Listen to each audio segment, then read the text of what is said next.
नमस्कार दोस्तों, संदीपिका मोटिवेशनल में एक बार फिर से आपका स्वागत है। आज का विषय है तलाक। आए दिन हम समाज में हर इंसान से किसी न किसी से सुनते रहते हैं कि फला इंसान ने तलाक लिया, उसने तलाक लिया, मैंने तलाक लिया। लेकिन तलाक क्यों लिया ये कोई नहीं जानता है। हम यूट्यूब में हमेशा ढूंढते रहते हैं कि तलाक कैसे लें, कौन से नए नियम बन गए हैं, तलाक क्यों लेना चाहिए।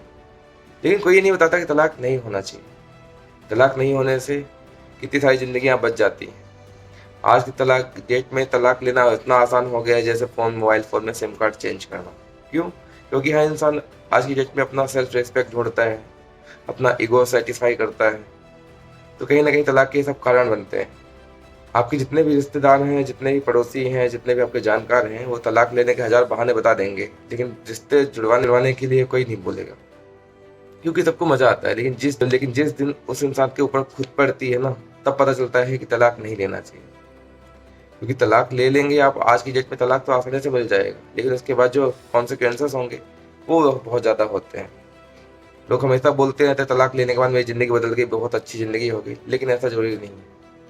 हर इंसान के साथ ऐसा नहीं होता। 100 में से 5-10 लोग ही होते हैं जिनका ज़िंदगी अच्छी से बदल जाती है, लेकिन बाकी सारे लोगों की ज़िंदगी बर्बादी होती है। मेरा ये वीडियो बनाने का टॉपिक सिर्फ यही है कि कुछ लोगों की ज़िंदगी अगर इस वीडियो को देखने से बच सके, अगर कुछ लोगों को तलाक लेने के मूड से चेंज हो जाए, तो मेरे वीडियो बनाने का बहुत फ़ायदा है। तलाक क्यों होते हैं? लोग तलाक इसलिए होते हैं कि आज के डेट में पति पत्नी दोनों जॉब वाले हो गए हैं, दोनों का अर्निंग्स होती हैं, दोनों का खुद की जिम्मेदारी होती है और खुद की लाइफ होती है। तो अपनी लाइफ में थोड़ा सा भी उतार चढ़ाव उन्हें पसंद नहीं होता है। हर इंसान अपने आप में मस्त रहना चाहता है। इन चक्करों में क्या होता है कि बातचीत बंद रहती है। एक दूसरे से बातचीत करना बंद कर देंगे, अपने विचारों को साझा करने बंद कर देंगे, तो हमें पता नहीं चलेगा सामने वाला बंदा क्या चाहता है, सामने वाले बंदे को क्या जरूरत है, क्या वो हमसे एक्सपेक्टेशन रखता है, क्या हमें करना चाहिए, क्या नहीं करना चाहिए, उसे हमारी क्या चीज़ पसंद है, क्या नहीं पसंद है। जो वो शादी के शुरुआत में जो 5-6 महीने 1 साल तक जो इतना प्यार रहता है, जो एक दूसरे को इंसान समझता है, बिना बोले भी बातों को समझ जाता है, वो ऐसा क्या हो जाता है कि 1 साल 1.5 साल बाद 2 साल बाद वो इंसान बात बदल जाता है, भूल जाता है और एक दूसरे की बातें ही उसे बहुत कड़वी लगने लगती है। तो इसलिए इंसान को हमेशा बातचीत करके पता करना चाहिए कि बातचीत कहाँ खत्म, मतलब रिश्ते के खत्म होने के क्या कारण हैं, क्यों बातचीत बंद हो रही है, क्या रीजन है जिसकी वजह से हम एक दूसरे से परेशान हो रहे हैं। तो बात करने से ही बात बनती है, तो आपको बात करनी चाहिए। जितनी आप बात करेंगे एक दूसरे से, उतनी ज़्यादा आपको सहूलियत होंगी। तलाक होने का बहुत बड़ा एक रीजन ये भी होता है पर्सनल स्पेस। आज के डेट में हर इंसान अपना एक पर्सनल स्पेस ढूंढता है। वो चाहता है कि ज़िंदगी में उसके कोई डिस्टर्बेंस ना हो। हर इंसान अपने पर्सनल स्पेस को ढूंढता रहता है कि थोड़ा सा उसे समय ऐसा मिले जो उसे अपनी पर्सनल लाइफ को, मतलब अपनी पर्सनल ज़िंदगी को एक अच्छी तरीके से सोच के अपने आप को आगे बढ़ सके। और उसकी प्राइवेसी, उसको एक नया नाम दिया गया है प्राइवेसी। प्राइवेसी कौन सी चीज़ में होती है? उसकी मोबाइल फ़ोन से प्राइवेसी हो सकती है, उसको अपना टाइम व्यतीत करना होता है अकेले, वो प्राइवेसी हो सकती है, जिससे वो इंसान अपनी ज़रूरतों के हिसाब से अपना काम कर सके। हो सकता है कि वो हर चीज़, हर बात आपको ना बता सके, क्योंकि जरूरी नहीं कि हर बात आपको बताई जाए। जब इंसान की शादी होती है या फिर रिश्ता जुड़ता है, तो सिर्फ वो 2 लोगों के बीच में रिश्ता नहीं जुड़ता है, वो 2 परिवारों के बीच में रिश्ता जुड़ता है। तो हमें एक दूसरे के परिवार का सम्मान करना चाहिए, क्योंकि हर इंसान अपने परिवार के साथ भावनात्मक रूप से जुड़ा होता है। सडनली 20-25 साल अगर वो इंसान एक परिवार के साथ जुड़ा हुआ है और सडनली वो एक दूसरे को बातों से दूर हो जाए, तो परिवारों से दूर हो जाए, तो थोड़ा सा मन में मनमुटाव होता है। तो एक दूसरे के परिवार को सम्मान देना भी बहुत जरूरी होता है। आप जितना एक दूसरे के परिवार को सम्मान देंगे, उतनी ही चीज़ें अच्छी होती जाएंगी। तलाक को कैसे बचाया जा सकता है, उसके लिए काउंसलिंग भी बहुत जरूरी है। आज की डेट में परामर्श होता है, जिसे हम आम भाषा में परामर्श बोलते हैं। पुराने ज़माने में क्या लोग करते थे, लोग बड़े बुजुर्गों की बात सुनते थे, समझते थे, उनके प्रेशर में थोड़ा दबाव में रहते थे, तो थोड़ा बातें समझ जाते थे। लेकिन आज की डेट में क्या है, एकल परिवार चल रहा है। सब एक अपनी ज़िंदगी में ही, मतलब इतने उलझे हुए हैं कि उन्हें किसी और बड़े से बात करने की जरूरत नहीं समझते हैं। और वो अपने बड़े बुजुर्गों की बात समझते भी नहीं, सुनते भी नहीं, जब तक उनके ऊपर वो समय बीत नहीं जाता है तब तक। तो इसीलिए एक नया एक ब्रांच ही खुल गई है मेडिकल फील्ड में, जिसे बोलते हैं काउंसलिंग, साइकोलॉजिकल काउंसलिंग। तो हम काउंसलिंग करके ही, परामर्श देके एक दूसरे परिवार को एक दूसरे के बारे में समझाते हैं कि आप कैसे एक दूसरे के रिश्ते बचा सकते हैं, एक दूसरे से बात करके अपनी जिम्मेदारियों को निभा सकते हैं। काउंसलिंग से बहुत सारी चीज़ें हल हो सकती हैं, लेकिन काउंसलिंग तभी काम आएगी जब एक दूसरे को आप समझना चाहेंगे। काउंसलिंग उस एक हद तक ही एक दूसरे की मदद कर सकती है। बचाने के लिए एक और भी बहुत इंपॉर्टेंट चीज़ है पारदर्शिता, ट्रांसपेरेंसी। रिश्ते में पारदर्शिता होनी चाहिए, ट्रांसपेरेंसी होनी चाहिए, एक दूसरे से कुछ भी छुपाना नहीं चाहिए, चाहे वो फाइनेंशियल हो, चाहे वो पर्सनल हो, चाहे वो मैटरनल हो, कुछ भी चीज़ हो, एक दूसरे से आपको छुपाना नहीं चाहिए। जितना आप एक दूसरे से खुल के बातें करेंगे, आपको एक दूसरे को बताएंगे, तो वो जितनी बोलते हैं ना, जिंदगी एक खुली किताब की तरह होती है। तो खुली किताब अगर आप एक दूसरे के समक्ष रखेंगे तो जिंदगी आगे बढ़ेगी। हाँ, हो सकती हैं कुछ चीज़ें अपने तक रखना चाहते हैं, कुछ चीज़ें आपकी होती हैं जो आप एक दूसरे से शेयर नहीं करना चाहते हैं, लेकिन फिर भी मैक्सिमम चीज़ें आप एक दूसरे से शेयर करेंगे, जिससे आपका जो रिश्ता है ना वो आगे बढ़ेगा, एक अच्छा मजबूत बनेगा। सबसे इंपॉर्टेंट चीज़ होती है ट्रस्ट। अगर ट्रस्ट नहीं है रिश्ते में तो रिश्ता कभी आगे बढ़ ही नहीं पाएगा। तलाक तो होना ही होना है अगर ट्रस्ट एक दूसरे के ऊपर नहीं है, क्योंकि आप कहीं भी क्या कर रहे हैं, 24 घंटे एक दूसरे से इंसान चिपक कर नहीं रह सकता है। तो अगर इंसान 24 घंटे एक दूसरे से चिपक के नहीं रह सकता है तो उसको एक दूसरे के ऊपर भरोसा होना चाहिए कि जो भी उसका साथी कर रहा है वो सही कर रहा है।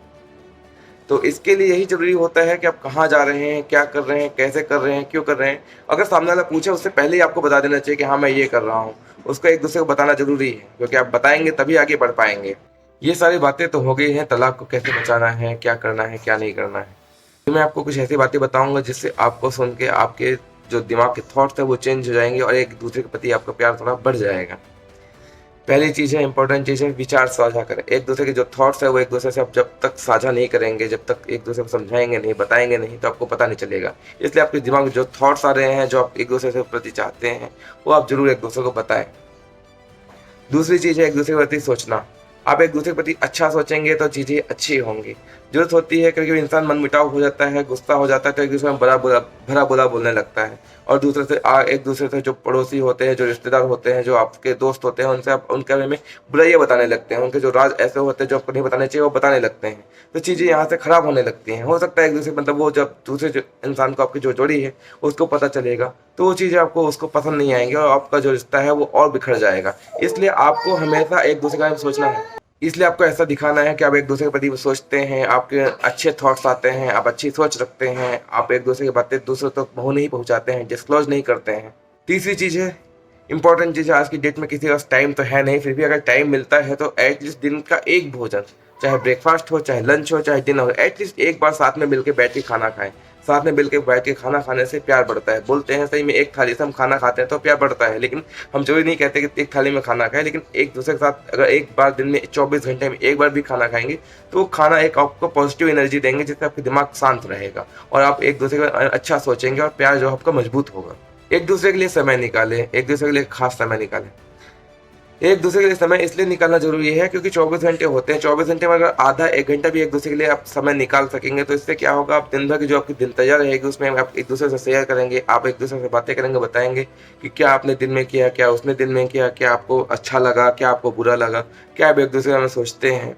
वो आपके थॉट्स एक दूसरे से मिल जाएंगे और एक जो समय है आप एक समय व्यतीत करेंगे तो एक जो मन में एक जो फीलिंग होती है ना, जो आप चाहे शादी के स्टार्टिंग टाइम में आप करते रहते हैं, एक दूसरे से बात करते रहते थे, 24 घंटे बात करते रहते थे, वही आप शादी के बाद इतने 1-2 साल बाद ही आपको टाइम व्यतीत करना कम हो जाता है और वो कहीं ना कहीं एक रीजन होता है जिससे अब तलाक की नौबत आती है। तो इसलिए एक दूसरे के लिए टाइम निकालना जरूरी है और एक खास टाइम ही निकालना जरूरी है जिससे आप आराम से एक दूसरे के बारे में सोच सकें, बातें कर सकें। चौथी सबसे इंपॉर्टेंट चीज़ है एक दूसरे के लिए एक दूसरे को समय देना। एक दूसरे को समय कैसे दें? जैसे किसी को पसंद है खेलना पसंद है, किसी को टीवी देखना पसंद है, किसी को मोबाइल देखना पसंद है, किसी को बाहर जाके दोस्तों से बातें करना पसंद है, किसी को जिम में जाकर टाइम व्यतीत करना है, तो आप एक दूसरे को समय दें कि वो अपनी पर्सनल लाइफ को और अच्छा इम्प्रूव कर सकें।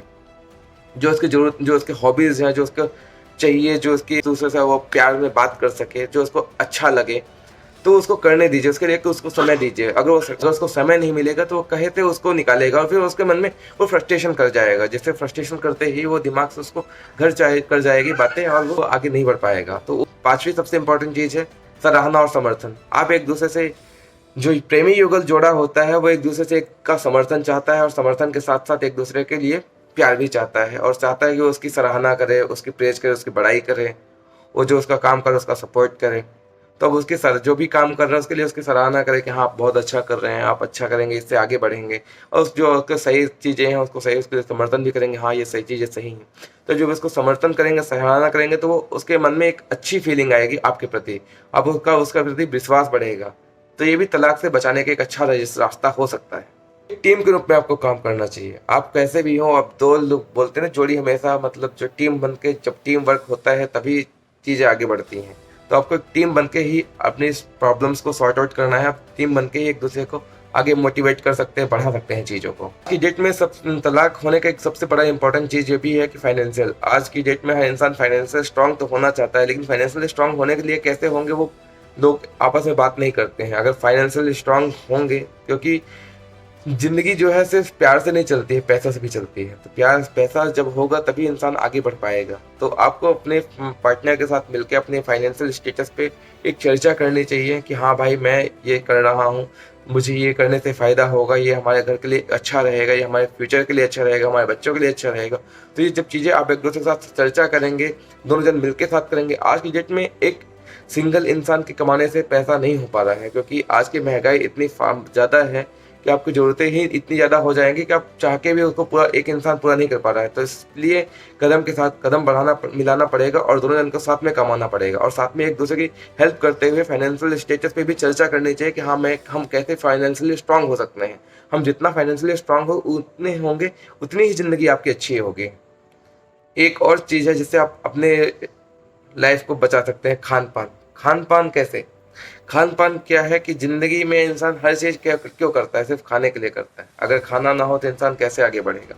तो हर इंसान जो पार्टनर भी होता है वो भी चाहता है कि मुझे मेरी वाइफ या फिर मेरा हस्बैंड जो भी है एक अच्छा खाना मुझे खिला सके, एक अच्छा कुक हो। तो आप अपने पति को या फिर पत्नी को अच्छा खाना खिलाइए। खाना खिलाने से प्यार बढ़ता है। ये सब सारी चीज़ें थी जो तलाक को आपको बचा सकती हैं। आपको तलाक नहीं लेना चाहिए, मेरा तो यही मानना है, क्योंकि तलाक लेने से एक नहीं, दो नहीं, कितनी सारी ज़िंदगियाँ बर्बाद होती हैं, कितने सारे परिवारों में आपस में मनमुटाव हो जाता है, दो दिमाग फ्रस्ट्रेशन घर जाता है।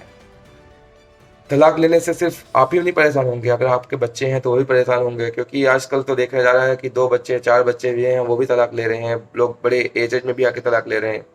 पुराने ज़माने में मैं ज़रूर मतलब लोगों के पास ऑप्शन नहीं रहते, लेकिन आज की डेट में ऑप्शन खुल गए हैं। लोग तुरंत बस जैसे मोबाइल फ़ोन का सिम कार्ड चेंज करते हैं वैसे भी लोग तलाक के लिए अप्लाई कर देते हैं। तलाक लेने के लिए लोग हज़ार बहाने ढूँढते रहते हैं, हज़ार रीज़न्स ढूँढते हैं कैसे तलाक लिया जाए। लेकिन ये भी तो सोचिए, जो इंसान आपको शादी के टाइम पे इतना प्यारा था, इतना सब कुछ था, वो शादी के बाद ऐसे क्या हो गया कि आप तलाक लेने की नौबत पड़ गई है? तो आपको रीज़न्स ढूँढने हैं, उस चीज़ों को सॉर्ट आउट करना है जिससे तलाक की नौबत ही ना आए। अगर किसी को आपको कोई अच्छी चीज़ें पसंद हैं तो कोई बुरी चीज़ें हैं तो उनको सॉर्ट आउट करके हटाया भी जा सकता है। अब वो जो बुरी चीज़ों को हटाएँगे तभी आप ज़िंदगी में आगे बढ़ पाएँगे। अब एक रिश्ते को जो गाड़ी होती है 2 पहिए पे चलती है, और 2 पहिए हमेशा बराबर होंगे तभी आप आगे बढ़ पाएँगे। मेरा तो यही मानना है कि तलाक नहीं होना चाहिए, लेकिन बाकी लोग बोलते हैं कि तलाक लेने से ज़िंदगी आसान हो जाएगी, हम आगे मूव ऑन कर सकते हैं। लेकिन मेरे हिसाब से ये सब सही नहीं है। अगर आपको ये वीडियो पसंद आई हो, अगर इस वीडियो से आपने कुछ अच्छा सीखा हो, तो प्लीज़ ये वीडियो ज़रूर फॉरवर्ड करिएगा, शेयर करिएगा, लाइक और कमेंट करके बताइएगा कि आपको वीडियो कैसा लगा। धन्यवाद।